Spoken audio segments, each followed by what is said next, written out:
Hello everyone, thank you for tuning in to another episode of Point of Insanity Game Studios Geekery in General podcast.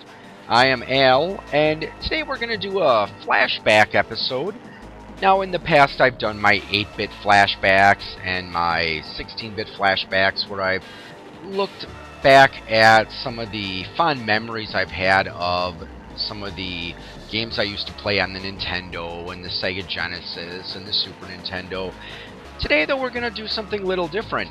We're going to do an arcade flashback because one of the nice things about the modern age nowadays is a lot of the systems, whether it's the Xbox or the Nintendo systems or the PlayStation, it's not unusual to see flashback. Or rather, it's not unusual to see compilation discs, various arcade classics. I've got several of these. I have a couple of the Midway arcade classics, the Namco arcade classics, and today we're going to be taking a look at a title from the SNK Arcade Classics Volume 1. Not sure if there's a Volume 2 or not, but today we're going to be taking a look at Fatal Fury, King of Fighters. This game came out in 1991, and this was a time when the fighting game was really coming into its own in the arcades. And you probably have heard the term from back then, Street Fighter clone. The game that really launched this trend wasn't really the first Street Fighter game. I have played that game, and it's pretty terrible. Your only two choices are Ken and Ryu, and pretty much the same as far as the characters themselves. So, not really any difference there, and the moves were extremely hard to pull off. So that game was very poorly received. Street Fighter 2, its sequel, actually was responsible for really kicking the street fighting game trend. Really getting that off the ground. Now, Fatal Fury, this is one of the games I remember enjoying a lot in the arcade, so hopefully I don't do too badly trying to play it while talking. So we've got Joe Higashi, Terry Bogard, and Andy Bogard. So you start off, you get to choose one of four areas, Mega Man style, and let's start with Sound Beach with Michael Max.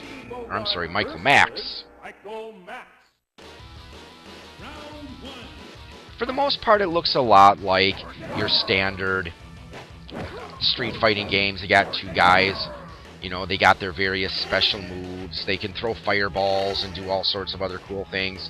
Andy Bogard has this really super cheap move like that. I think it's called like the Shadow something. And you can really drive your friends mad if you're doing this in the competitive mode. As I said, it's that one cheap move. Joe Higashi also has a cheap move, which, I don't know, maybe if I die and continue, I'll show you that. But as far as the three playable characters, I think Andy Bogart's supposed to be the fast one, but not quite as strong. See, Terry Bogard, his older brother, is supposed to be the more well-balanced one, and I think Joe Higashi is a little bit more stronger than the other two, so I guess that I'm not exactly sure. I never really took the time to study, okay, can Terry beat up someone faster than, Andy can or whatnot. Oh yes, you also get cutscenes in between the fights in this game, and that actually gives you a little bit behind the story, because Andy and Terry, they're brothers, and their father, or actually I think in the anime they said it was actually their stepfather or adoptive father. Oh yes, this is something else that was very different about Fatal Fury from a lot of the other games. It didn't limit you to one plane. You actually got to go back and forth. Now, I'm not sure how you throw someone back and forth between the two in the arcade version. In the second one, Fatal Fury 2, that one you did have a special attack you could do that would throw someone into the background, and then some stages if you throw someone in the background, they hit something and they bounce back into the foreground. And I remember they did port this game to the Super Nintendo. I am not doing too good. I guess that's what happens sometimes when you try to play and talk at the same time. So, like I said, Andy's cheap move saves the day again. But the Super Nintendo version, I actually liked that one a little better than the arcade version. Yeah, the music quality it wasn't as good. Graphics were actually pretty good, but the play control was a lot more responsive, and they took out that whole jumping back and forth, and that actually, I think, kind of helped the game, because sometimes it did get kind of frustrating when your opponent's constantly jumping back and forth between the foreground and the background. Also, another thing you might notice for those watching the video instead of just listening to the podcast, you'll also notice that the stages do change between rounds, where you start out in the morning, then go to the afternoon, and then finally for the third round, if it goes that far, it's nighttime. So just another one of those little interesting visual appeal things that made the game a little bit different. Yeah, it's not really major. It doesn't really affect the gameplay at all, but kind of cool. So Geese Howard is the guy that we're seeing in the cutscenes here. Oh yes, the bonus area. And I do not like this bonus game at all. You tap it until you get the arm wrestling guy here to yield to you. In the Super Nintendo version, they replaced it with a thing where you're on the beach and you had to punch tires, and that actually worked a lot better. The nice thing, if you do win, it does give you the special moves, so if you're not familiar with them... Oh, Tung Fu-Ru, he's a pain in the butt. But you get the special moves if you win. It's just, after the first arm wrestling guy, I can never beat any of the other ones. Oh yes, another thing that was different about this game, the play control was a little bit simpler than Street Fighter, because you only had 3 buttons to worry about. Punch, kick, and then throw, which was actually a separate button, which, different from a lot of the Street Fighting games, because in that, usually what you would do to throw someone is you had to get really close to them and then use the usually like an attack button, like a punch or kick. Yeah, actually beat him pretty quickly. Doing pretty good with Andy. For those of you listening to the podcast and not actually watching the video on YouTube, Tung Fu-Ru starts out as this short Asian man, but when you get him to a certain point, he becomes bigger and stronger. My Kung Fu instructor never taught me how to do that. Maybe I just gotta wait until I'm older before I learn how to turn into the behemoth here. Another interesting thing about Fatal Fury is it did spawn some anime, and actually I thought the anime was pretty true to the game. There were 3 anime in the Fatal Fury series. I'm getting a little ahead of myself, but Fatal Fury did spawn another series of games called King of Fighters, where, same thing, where it was street fighting, but the thing that was different about that is you had a team of 3 fighters, and a lot of the characters from the other games would appear in the a lot of the characters from the Fatal Fury games would appear in King of Fighters. And eventually they also introduced some of the characters from Art of Fighting. Who knows, maybe I'll get into that game some other day. Wasn't really one of my favorite games in the arcade, though. Okay, darn, he was stunned there and I didn't get close enough. But, oh well, beat him anyway. So, the first 4 characters are actually not that difficult. I mean, Tung Fu-Ru is probably the toughest, but then after that you get into the sub-bosses, I guess you could say, and they're just pains in the behind.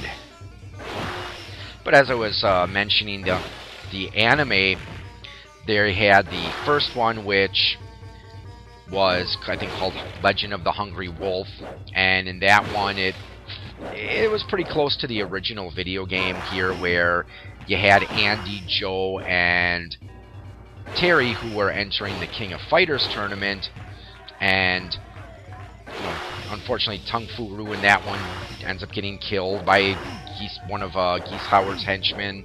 But all in all, a pretty good movie. Then there was the second one, which that one was a little bit different. It focused the main character, or the main enemy in that one, was Krauser, who was the boss of Fatal Fury 2. And in that one, Krauser essentially, here's the guy I hate. Like I said, it just gets really hard after the first one for these arm wrestling bonus stages. But while I'm getting my butt whipped on the bonus stage here, like I was saying, Wolfgang Krauser was the main boss of the second one, and in the anime, the start of the game, he beats poor Terry senseless, and that makes him kind of question whether he's going to really... Oh, it does give you the special move even if you lose. That's kind of nice. But like I was saying, Terry kind of loses his purpose in life, and he has this poor kid who kind of follows him and idolizes him, and he works with him, kind of gets him to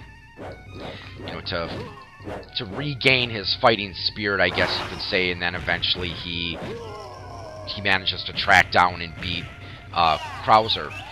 And then they came out with Fatal Fury, the motion picture, and that had an entirely new story, and I actually really liked that one.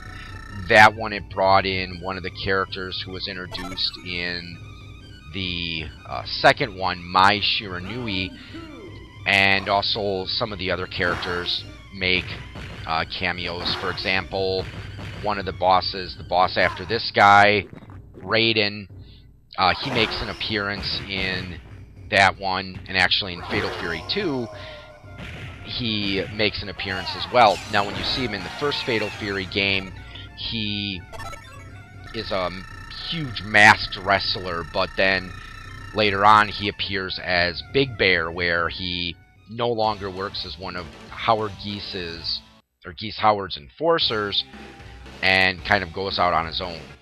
And he has a brief cameo in the... he did play a bit of a role in the first one, but he had just a brief cameo in the motion picture. So, I really enjoyed them. Definitely worth a look if you have a chance. And, I'm probably going to get my butt kicked royally by Raiden here. He is a beast.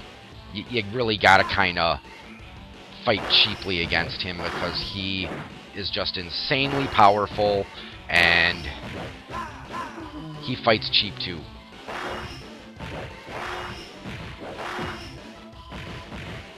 I so hate this guy. I'm actually doing a lot better, because...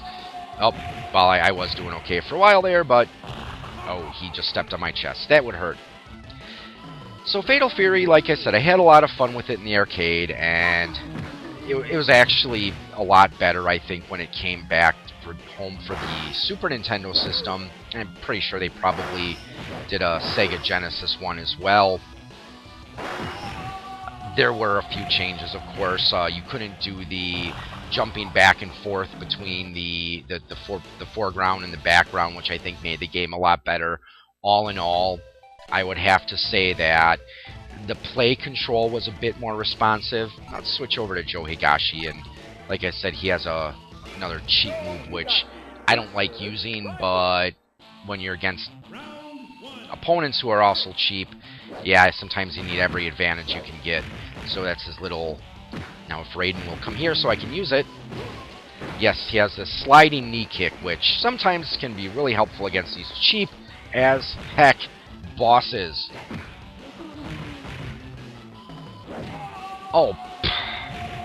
See, like I said, for those of you who are just listening and not watching it, this has got to be one of the cheapest bosses I've ever fought in any street fighting game. Yeah, and that's another thing I could get kind of annoying with the whole foreground background thing is sometimes your your opponent he basically just keeps jumping back and forth, which makes it very hard to formulate any sort of strategy. But like I said, the fact that the Super Nintendo took that out made that game a lot better.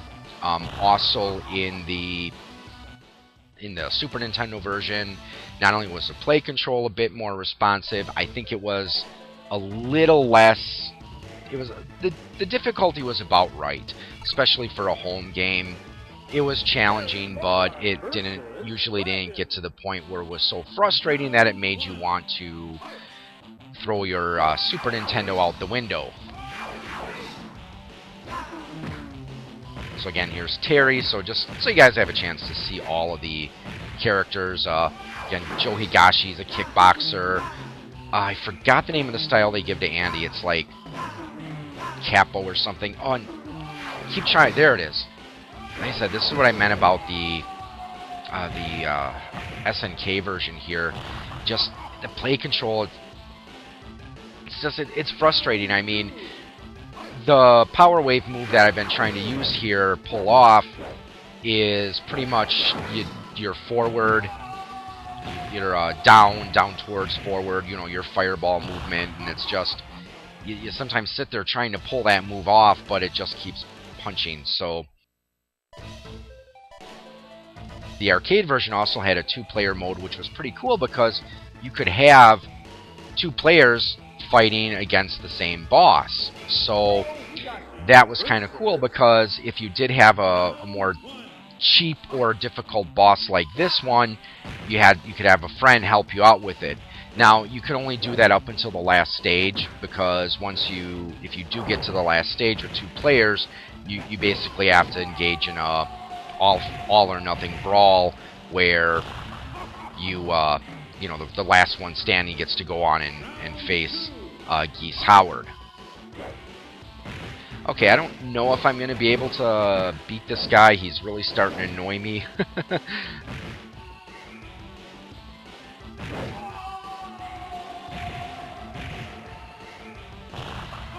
Well, now we're going to go to some footage that I did manage to record after doing the main part here, and I was actually able to get past the cheap as heck mini bosses to actually get to Geese Howard, and if he beat you, it actually showed him kicking you out of the window of his skyscraper. So that's something they obviously took out for the Super Nintendo version, and they just have it where he jump kicks you and the screen goes black.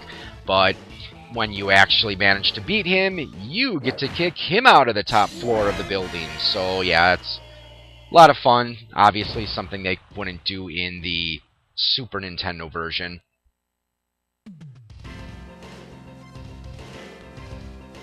Well, I hope you enjoyed this arcade flashback, taking a look at Fatal Fury King of Fighters.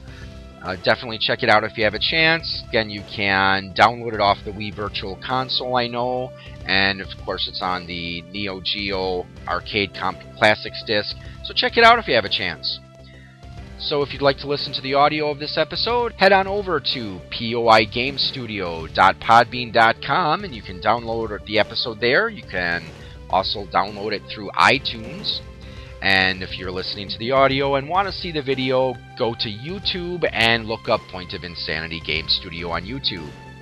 And also please feel free to stop by Point of Insanity Game Studio on Facebook. Feel free to leave a comment, like the page. And with that said, thanks for tuning in and have a good evening or morning or afternoon, whatever it is, wherever you are, and happy gaming.